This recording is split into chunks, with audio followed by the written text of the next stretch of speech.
Good morning बच्चों। देखिए हम लोग कक्षा 7 का गणित पढ़ रहे हैं। हम लोग कक्षा 7 का गणित पढ़ रहे हैं, जिसमें पाइथागोरस प्रमेय हम पढ़ रहे हैं। जिसमें हम क्या पढ़ रहे हैं? पाइथागोरस प्रमेय, जिसमें आपका है 10.2 अभ्यास है। आपका यहाँ पे 10.2 अभ्यास हम पढ़ रहे हैं।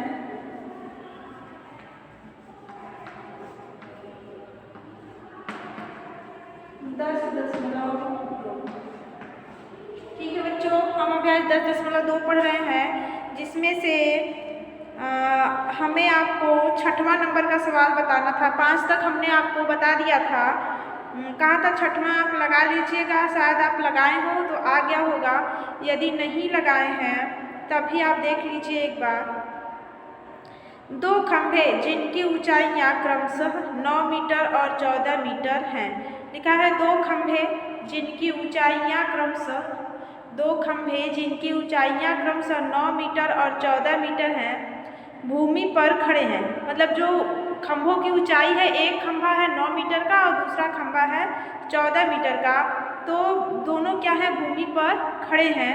यदि उनके पैरों की दूरी 12 मीटर हो, यदि उनके पैरों की दूरी 12 मीटर हो तो उनकी चोटियों के बीच की दूरी ज्ञात कीजिए। तब हमें क्या बताना है? उनकी जो चोटियों के बीच की दूरी है वो कितनी होगी। तो देखिए हम पहले सवाल के आधार पर एक चित्र बना रहे हैं, जिसे आप समझिएगा। लिखा है 2 खंभे हैं जिनकी ऊंचाइयां क्या है? 9 मीटर और 14 मीटर है। तो देखिए इस तरह से एक खंभा है जिसकी ऊंचाई हम कर रहे हैं कितना? 9 मीटर। ये खंभा हो गया 9 मीटर। एक खंभा और है जिसकी ऊंचाई है कितनी? 14 मीटर। इसकी ऊंचाई है कितनी? 14 मीटर। ठीक है। अब कह रहा है कि भूमि पर खड़े हैं, यदि उनके पैरों की दूरी, अब इस तरह से वो भूमि पर खड़े हैं और इनके जो पैर है, जो जहाँ पे खड़े हैं, इनकी दूरी जो है कितनी है? वो है आपकी 12 मीटर। ये दूरी जो है ये 12 मीटर। ठीक है, ये हो गया 12 मीटर।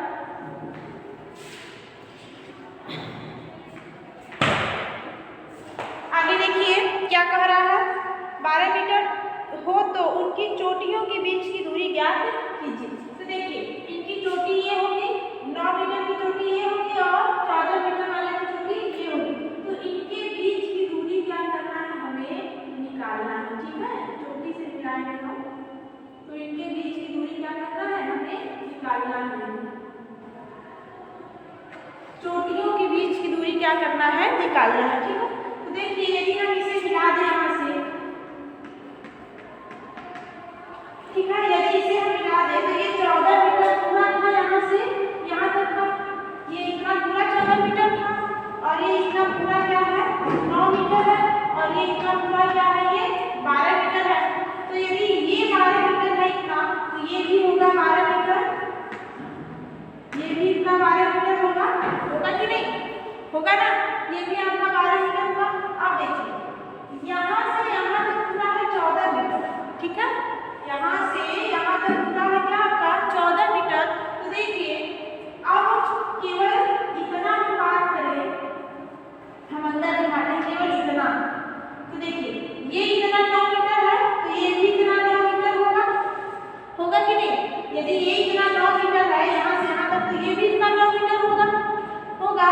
और देखिए यदि ये पूरा 14 था, यदि ये 9 हो गया तो ये बचा कितना? ये 5 बचा। ये कितना बचा था? 5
जोड़ दीजिए, 5 4 9, 4 2 6, 169। कर्ण का वर्ग बराबर 169।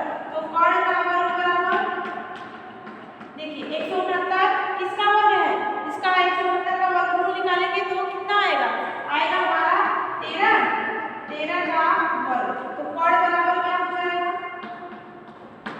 13 सेंटीमीटर, मीटर मीटर मीटर में है तो 13 मीटर, 13 मीटर कर्ण का मान आ गया 13 मीटर। तो देखिए जो ये कर्ण का मान आया है यही हमारा हो जाएगा 13 मीटर। तो दोनों चोटियों के बीच की दूरी कितना हो गया, जो 9 मीटर और 14 मीटर का खंभा था उनके चोटियों के बीच की दूरी कितना हो गया, 13 मीटर। देख लीजिएगा आया है कि नहीं,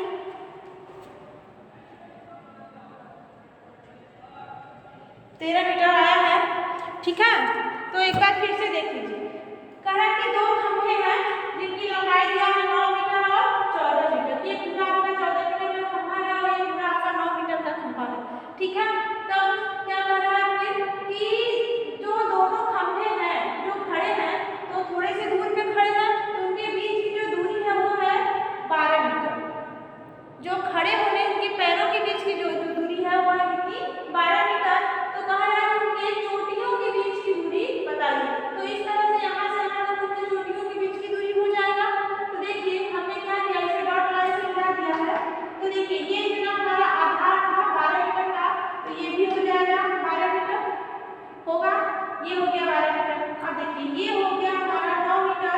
तो ये बस हम इसके सामने जितना लेंगे, जितना ये खंभा है उतना ही तो ले रहे हैं, तो ये भी 9 हुआ, ये भी 9 हुआ, पूरा 14 था। यदि यहाँ से 9 घटा दें 14 से तो ये ऊपर कितना बचेगा, 5। तो एक हमारा इस तरह का त्रिभुज बच जाएगा जिसमें से आधार हो जाएगा हमारा 12 मीटर, लंब हो जाएगा हमारा 5 मीटर। हमें कोण, यानी कोण क्या करना है, निकालना है। तो कोण का वर्ग बराबर क्या होता है, लंब का वर्ग प्लस आधार का वर्ग। तो कोण का वर्ग बराबर 5 का वर्ग होगा, 5 का वर्ग प्लस आधार 12 का वर्ग। ठीक है, आ रहा है समझ में सबको। ठीक है, तो देखिए 5 का वर्ग करेंगे तो 25, 12 का वर्ग करेंगे तो 144। ठीक है, आगे देखिए जोड़ दिए, 5 4 9, 4 2 6, 169। तो देखिए 169 का हम वर्गमूल निकालेंगे तो 13 का 13 यदि हम गुणा करते हैं तो आएगा 169। ये हो जाएगा हमारा 13। तो कर्ण का वर्ग बराबर 13 का वर्ग, तो कर्ण बराबर 13 मीटर। अब आपको लिखना हो तो लिख सकते हैं कि दोनों खंभों के चोटियों के बीच की दूरी है 13 मीटर। दोनों खंभों के चोटियों के बीच की दूरी कितनी है, 13 मीटर। ठीक है, आप नीचे लिख सकते हैं कि दोनों खंभों के चोटियों के बीच की दूरी है 13 मीटर। लगा लीजिएगा इसे लगा लीजिए सभी लोग, इसे लगा लीजिए।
हो गया होगा। आगे देखिए 7वां प्रश्न नंबर 7 देखिए लिखा है एक त्रिभुज की भुजाएं 6 सेंटीमीटर, 4.5 सेंटीमीटर और 7.5 मीटर है। तो क्या यह त्रिभुज समकोण त्रिभुज है, यदि है तो कर्ण क्या है। देखिए तो कर्ण जो होता है क्या होता है, भुजा त्रिभुज की सबसे बड़ी भुजा होती है। तो इसमें से हम देखेंगे कि सबसे बड़ी भुजा कौन सी है। देखिए 2 सेंटीमीटर में है, 1 मीटर में है, तो क्या कीजिएगा जो मीटर वाला है उसको भी या तो सेंटीमीटर मीटर में बदल लीजिएगा, ठीक है। तो फिर क्या करेंगे आप, प्रकार की सहायता से यह त्रिभुज बनाइएगा। अब यहाँ पे हम प्रकार की सहायता से नहीं बता सकते, तो आप प्रकार से आप पहले रचना जैसे किए थे 6 में, उसी तरह रचना कीजिएगा। एक आधार खींचिएगा, फिर एक भुजा 6 सेंटीमीटर का चाप काटिएगा, फिर दूसरी भुजा आप काटिएगा, जहाँ पे कटेगा मिला दीजिएगा। इस तरह से एक त्रिभुज बन जाएगा।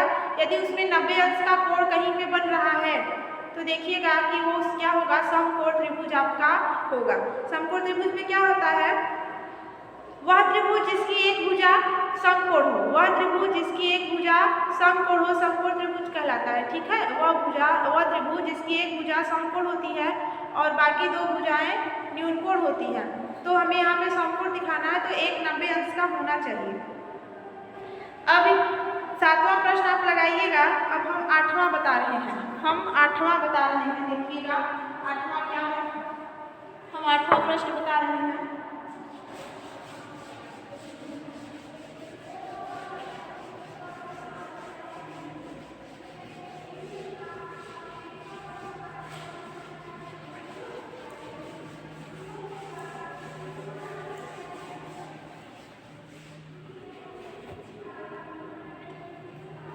आपका प्रश्न नंबर 8,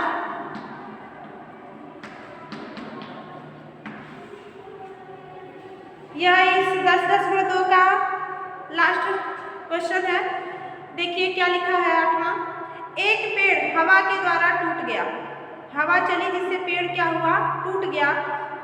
वह बिंदु जहाँ से वह टूटा है भूमि से 5 मीटर ऊंचाई पर है। मतलब वह बिंदु जहाँ से पेड़ टूटा है भूमि से कितने मीटर की ऊंचाई पर है, 5 मीटर, तथा इसका शिखर भूमि को छूता है। इसका शिखर जो है क्या कर रहा है, मतलब सबसे ऊंचा वाला जो चोटी था उसका भूमि को क्या कर रहा है, छू रहा है, तथा यह 12 मीटर दूरी पर है। यह कहाँ है, 12 मीटर से दूर पर है। तो पहले इसकी ऊंचाई क्या थी, पहले यह कितना ऊंचा था, यही आपसे क्या कर रहा है, पूछ रहा है कि पहले जो पेड़ था कितना ऊंचा था। तो फिर से देखिए क्या कह रहा है, पहले हम चित्र बनाएंगे। तो एक पेड़ हवा द्वारा टूट गया, वह बिंदु जहाँ से वह टूटा है 5 मीटर की ऊंचाई पर है, ठीक है। मान लीजिए एक पेड़ था इस तरह से, तो क्या हुआ कि ये मान लीजिए और ऊपर तक था, ठीक है, और ऊपर तक था ये पेड़। फिर क्या हुआ, यह टूट गया, मान लीजिए नीचे से क्या हुआ, पेड़ लटक के टूट गया। जब ये ऊपर वाला भाग था टूटा तो क्या हुआ, ये जमीन पे आके इधर आकर वहीं गिर गया, ऐसे लग गया आपको। तो फिर देखिए क्या कह रहा है कि 5 मीटर की ऊंचाई, तो ये जो था ये जहाँ से टूटा है, मान लीजिए यहाँ से टूटा है तो इतना जो बचा है ये कितना था, 5 मीटर ऊंचा। ये हो गया आपका 5 मीटर। नहीं दिख रहा है,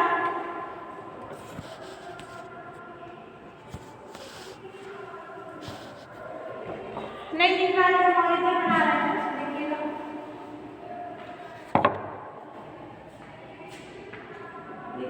मान लीजिए ये एक पेड़ था, ठीक है, ये और ऊपर तक था, और फिर कह रहा है कि वह बिंदु जहाँ से पेड़ टूटा है वह 5 मीटर की ऊंचाई पर है। यहाँ से मान लीजिए पेड़ टूटा तो यह भूमि से कितनी ऊंचाई पर है, 5 मीटर, 5 मीटर की ऊंचाई पर है ये। फिर तथा इसका शिखर भूमि को छूता है, तथा यह 12 मीटर दूर है। अब जब ये जो इसका शिखर था जो ऊपर वाला भाग है किसको छू रहा है, भूमि को छू रहा है, इस तरह से भूमि को क्या कर रहा है, छू रहा है, ठीक है। तो फिर कह रहा है कि भूमि को छूता है और फिर 12 मीटर दूरी पर है। यह कहाँ है, 12 मीटर की दूर पर है।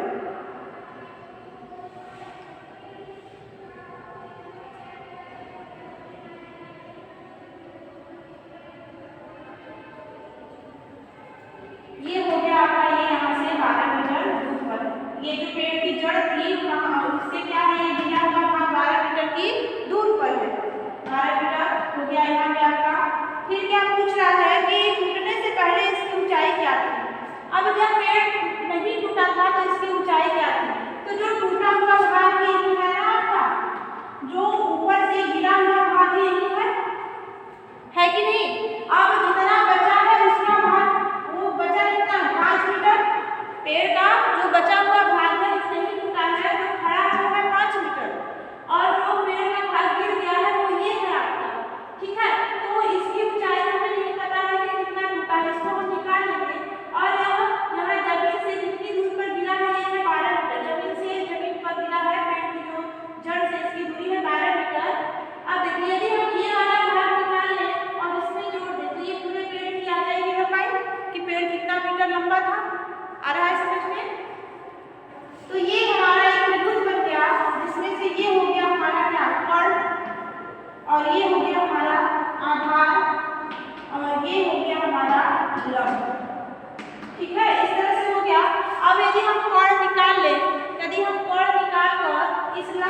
ठीक है, तो देखिए क्या हो जाएगा, कर्ण का वर्ग बराबर लंब का वर्ग प्लस आधार का वर्ग। ठीक है, तो कर्ण निकालना है, कर्ण में निकालना है, कर्ण का वर्ग बराबर लंब रख दीजिए 5 का वर्ग प्लस आधार 12 का वर्ग, कर्ण का वर्ग बराबर, अब 5 का वर्ग करेंगे तो 25, 5 गुणे 5, 5 का वर्ग, 5 गुणे 2 मत करिएगा, 5 गुणे 5 तो 25 हो गया, प्लस 12 गुणे 12 करेंगे तो 144 हो गया। अब कर्ण का वर्ग बराबर जोड़ देंगे, 5 4 9 4 2 6 1 169, तो कर्ण का वर्ग बराबर 13, 13 का वर्ग होता है। अब देखिए तो कर्ण बराबर क्या हो जाएगा आपका, कर्ण बराबर हो जाएगा 13 मीटर, कर्ण बराबर क्या हो जाएगा आपका 13 मीटर। अब देखिए ये हो गया 13 मीटर, तो आपसे क्या पूछ रहा था, ये हमने अभी केवल जो पेड़ गिरा है वो निकाला है 13 मीटर और पेड़ बचा है वो कितना 5 मीटर। पूछ क्या रहा है हमसे कि टूटने से पहले पेड़ की ऊंचाई क्या थी, तो ये गिरा हुआ भाग हो गया 13 मीटर, जो पेड़ गिरा है वो यहाँ से यहाँ तक कितना हो गया 13 मीटर और बचा है कितना 5 मीटर, तो पूरा पेड़ कितने लंबा था, कितना लंबा था 13 में 5 को क्या कर देंगे जोड़ देंगे, तो पूरे दिख रहा है कि नहीं, यहाँ पे लिखे, तो ये हो जाएगा पूरे पेड़ की लंबाई बराबर क्या हो जाएगा 13 प्लस 5, तो 13 और 5 जोड़ देंगे, 13 5 18 मीटर, ये 18 मीटर हो गया हमारा क्या पूरे पेड़ की लंबाई। हो गया, नहीं समझ में आया तो फिर से देख लीजिए, एक बार फिर से देख लीजिए। कह रहा है कि एक पेड़ था, ठीक है, मान लीजिए पेड़ हमने यहाँ डॉट लाइन से ऊपर तक दिखाया है, एक पेड़ था, जब आंधी से वो क्या हुआ उसका कुछ भाग 5 मीटर ऊंचाई से, ये हमारा पेड़ हो गया, तो कितना 5 मीटर छोड़कर ऊपर जितना भाग में क्या हुआ आंधी से गिर गया। ठीक है, अब ये गिरे हुए भाग की हमें लंबाई नहीं पता है कि कितना लंबा पेड़ गिरा, ठीक है, तो ये कितना गिरा हमें नहीं पता है। अब ये गिर गया मान लीजिए, फिर कह रहा है कि इसकी दूरी जो गिरा हुआ भाग है ऐसे अगर गिर गया है तो उसके जड़ से, पेड़ के जड़ से इसकी दूरी कितनी है 12 मीटर, 12 मीटर है ये यहाँ पे इसकी दूरी, तो हमें पूरे पेड़ की लंबाई निकालना है, तो क्या करेंगे, ये हो जाएगा हमारा कर्ण का वर्ग बराबर लंब का वर्ग, हम यहाँ से कर्ण निकाल लेंगे, ठीक है, और इस लंब में क्या करेंगे जोड़ देंगे तो हमें पूरे पेड़ की लंबाई आ जाएगी। तो कर्ण का वर्ग बराबर लंब का वर्ग प्लस आधार का वर्ग, तो कर्ण में निकालना है ऐसे करने देंगे, लंब हो गया हमारा 5 मीटर और आधार हो गया 12, तो 5 का वर्ग प्लस 12 का वर्ग और कर्ण का वर्ग बराबर 5 का 5 में करेंगे 25, 12 का 12 करेंगे 144, तो ये हो गया 169, तो कर्ण का वर्ग बराबर 13 का वर्ग करेंगे तो कर्ण बराबर 13 मीटर हुआ। अब देखिए आगे पूरे पेड़ की लंबाई क्या हो जाएगा, 13 में 5 जोड़ देंगे तो 13 और प्लस 5 कितना हो जाएगा आपका 18, 13 और 5 हो जाएगा आपका 18 मीटर, पूरे पेड़ की लंबाई, ये गिरा हुआ भाग था 13 मीटर आ गया और ये तो बचा है 5 मीटर, इसमें जोड़ देंगे आ गया आपका 18 मीटर। लगा लीजिए इसे लगा लीजिए आप लोग। इसी के साथ ये अभ्यास खत्म हो गया है आपका, इसी के साथ आपका ये अभ्यास खत्म हो गया है।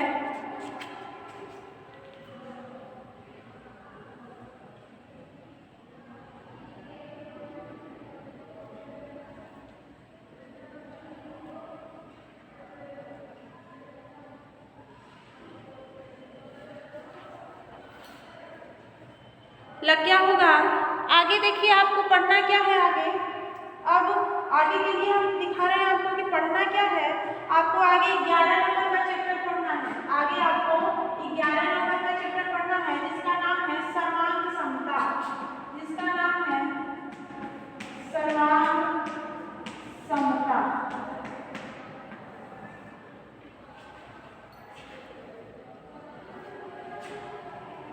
ये स है आपका सर्वांग समता। आगे देखिए, अब सर्वांग समता में हम कुछ जान लेते हैं कि क्या होता है। हम कक्षा 6 में भी पढ़े हैं सर्वांग समता, ठीक है, आप लोग सर्वांग समता कक्षा 6 में भी पढ़े हैं। तो देखिए सर्वांग समता क्या है, यह जानने के लिए हम अपने दैनिक प्रयोग में आने वाली कुछ वस्तुओं को लेते हैं, जैसे किताब, पेंसिल का पैकेट, रबर का पैकेट आदि, ठीक है। कह रहा है कि ये जानने के लिए हमें क्या लेना है, हम अपने रोज के काम में जो कुछ वस्तुएं उपयोग करते हैं उन्हें लीजिए, जैसे क्या, किताब लीजिए, पेंसिल लीजिए, इन सब का पैकेट लीजिए। अब अगर आप इन सबको ध्यानपूर्वक देखें तो पाएंगे कि किताब के सभी पन्ने, पेंसिल के पैकेट की सभी पेंसिल और रबर के पैकेट की सभी रबर आकार में क्या है, माप में बिल्कुल बराबर होती हैं। अतः दो वस्तुएं जो आकार तथा माप में समान होती हैं सर्वांग सम कहलाती हैं। जैसे हमारे पास मान लीजिए कि चौक का डब्बा है पूरा, ठीक है, तो ये चौक है हमारे पास और इसी तरह हमारे पास एक दूसरी चौक है, तो इसमें हमें कोई अंतर दिख रहा है नहीं, ये आकृति और आकार में दोनों चौक क्या है, बिल्कुल समान है। तो ये क्या है, आपस में एक दूसरे के सर्वांगसम है, ये दोनों आपस में क्या है, एक दूसरे के सर्वांगसम है। उसी तरह जैसे कि आप एक पेंसिल का पूरा डब्बा लीजिए जिसमें 8-10 जितनी भी पेंसिलें होती हैं, तो उसमें से आप जितनी भी पेंसिल निकालेंगे सब क्या होती हैं, एक समान होती हैं। तो यहाँ पे वही हो गया कि दो वस्तुएं जो आपस में क्या है, समान है, आकार व माप में क्या है, समान है, ऐसी दो वस्तुएं जो आकार व माप में क्या है, वो समान है, तो सर्वांगसम कहलाती हैं। क्या कहलाती हैं, वो सर्वांगसम कहलाती हैं। ऐसी दो वस्तुएं जो आकार व माप में क्या है, समान है, तो वो क्या कहलाती हैं, सर्वांगसम कहलाती हैं। और दो वस्तुओं के सर्वांगसम होने के संबंध की सर्वांगसमता कहते हैं। जो उनका संबंध आपस में होता है, जो आपस में संबंध जुड़ता है, वो संबंध क्या है, सर्वांग समता है।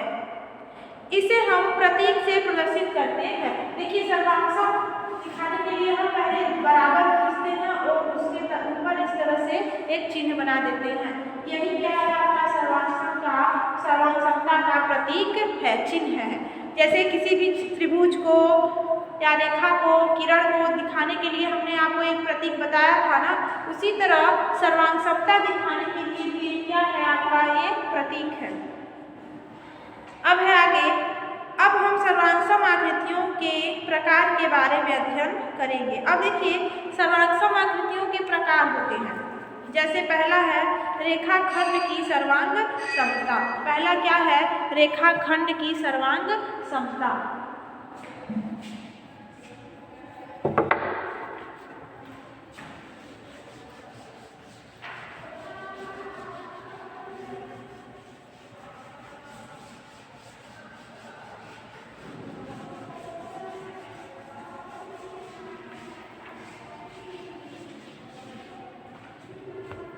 अब हमें क्या पढ़ना है,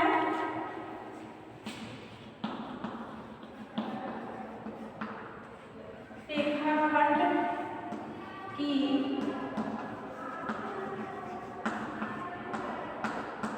सर्वांग समता।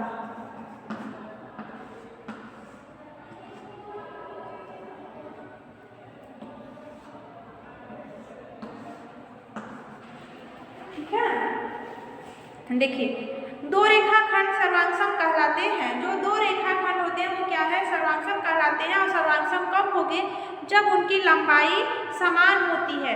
यदि दो रेखाखंड है, ठीक है, इस तरह से मान लीजिए कि दो रेखाखंड ए बी, एक हो गया 2 सेंटीमीटर का, ठीक है, और इसी तरह आपका दूसरा रेखाखंड हो गया सी डी, ये भी है आपका 2 सेंटीमीटर का।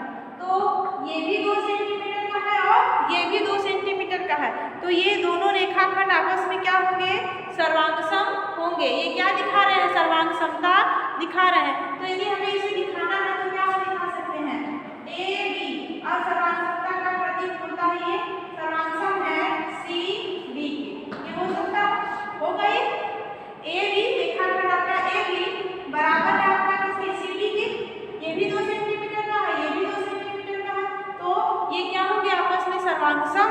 होंगे। अब इसी में आता है कोण की सर्वांग समता। अब यहाँ पे रेखाखंड समान से बराबर थे, अब क्या होगा बराबर, आपका कोण बराबर होगा। अब है दूसरा आपका, ये पहला था, दूसरा होगा आपका कोण की सर्वांग समता।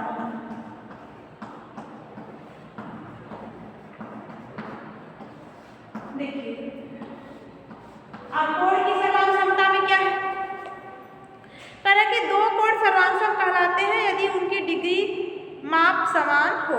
दो कोण सर्वांग तब हो गए जो कोण की जो माप होती है वो क्या हो, समान हो। मान लीजिए ये है आपका कितना 60 अंश का, ठीक है, दूसरा कोण भी है आपका मान लीजिए कितना 60 अंश का, तो ये दोनों कोण आपस में क्या होंगे, सर्वांग होंगे।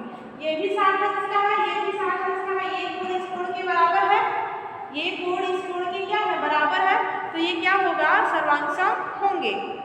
अब है वर्गों की सर्वांग समता। दो वर्ग सर्वांग सम कहलाते हैं यदि उनके भुजाओं की लंबाई क्या हो, समान हो। यदि वर्ग है और उनके भुजाओं की लंबाई क्या है, बराबर है, तब वर्ग भी वो क्या होगा, आपका सर्वांग सम होगा। अब तीसरा होता है आपका वर्गों की।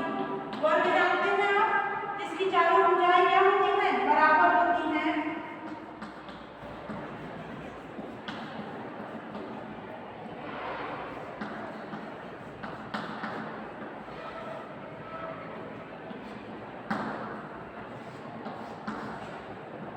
देखिए वर्गों की सर्वांग समता, तो इसमें क्या है, कह रहा है कि दो वर्ग सर्वांग सम कहलाते हैं यदि उनकी भुजा की लंबाई समान होती है। यदि उनकी भुजाओं की लंबाई समान होती है तो वो वर्ग जो है क्या कहलाएगा, आपका सर्वांग सम कहलाएगा। वर्गों की भुजा की लंबाई यदि समान है तो वर्ग वो आपका सर्वांग सम कहलाएगा। अब है आयतों की सर्वांग समता। यदि दो आयत सर्वांग सम कहलाते हैं, दो आयत सर्वांग सम तभी कहलाएंगे यदि उनकी लंबाई और चौड़ाई समान हो। अब है आयतों की सर्वांग समता। आयतों की सर्वांग समता। अब देखिए दो आयत सर्वांग सम कब होंगे, जब आयत में क्या होता है, लंबाई होता है और चौड़ाई होता है। वर्ग में तो चारों भुजा बराबर होती है लेकिन आयत में लंबाई और चौड़ाई अलग अलग होता है। तो दो आयत होंगे इस तरह से, मान लीजिए एक आयत हो गया, इसकी लंबाई हो गया 4 मीटर और इसकी चौड़ाई हो गया 2 मीटर। अब इसी तरह हमें एक और आयत दिखाना होगा जिसकी लंबाई कितनी हो, 4 मीटर हो और चौड़ाई कितनी हो, 2 मीटर हो। तो देखिए यहाँ पे आयत के आमने सामने की भुजा बराबर होती है, तो ये 4 मीटर है, ये भी 4 मीटर है। उसी तरह एक दूसरा आयत है जिसकी एक भुजा 4 मीटर है तो दूसरी भुजा में क्या होगी, 4 मीटर होगी, ठीक है। अब देखिए ये 2 मीटर है चौड़ाई, इसके सामने की ये जो भुजा है ये भी 2 मीटर होगी और ये 2 मीटर है तो ये भी क्या होगा, 2 मीटर होगा। तो ये जो पूरा आयत है इस पूरे आयत के बराबर है, इस आयत की लंबाई इस आयत की लंबाई के बराबर है और इसकी चौड़ाई इस चौड़ाई के क्या है, बराबर है। तो ये आयत क्या हो जाएंगे, आपके सर्वांग सम हो जाएंगे। उसी तरह वृत्तों की सर्वांग समता। दो वृत्त सर्वांग सम कहलाते हैं यदि उनकी त्रिज्याएं क्या होती हैं, समान होती है। हम वृत्त खींचते हैं, प्रकार में कोई त्रिज्या लेते हैं और उसे रखकर ही क्या करते हैं, कोई वृत्त बनाते हैं। यदि 2 सेंटीमीटर त्रिज्या का हमने एक वृत्त बनाया है तो दूसरा वृत्त भी यदि 2 सेंटीमीटर त्रिज्या का ही है तो वो दोनों वृत्त आपस में क्या होंगे, आप सर्वांग सम उन्हें दिखा सकते हैं, वो सर्वांग सम होंगे। ये हो गया आपका सर्वांग समता। अब इसी से संबंधित कल हमें प्रश्न पढ़ना है 11.1 में। अब इसी से संबंधित हमें प्रश्न पढ़ना है 11.1 में, जिसे हम कल पढ़ेंगे। आप नोट्स बनाते रहिएगा, जब भी आप आएंगे आपका नोट्स चेक किया जाएगा। फिर से सुनिए, आप नोट्स बनाते रहिएगा, जब भी आप आएंगे आपका नोट्स जरूर चेक किया जाएगा, ठीक है। बाय बच्चों।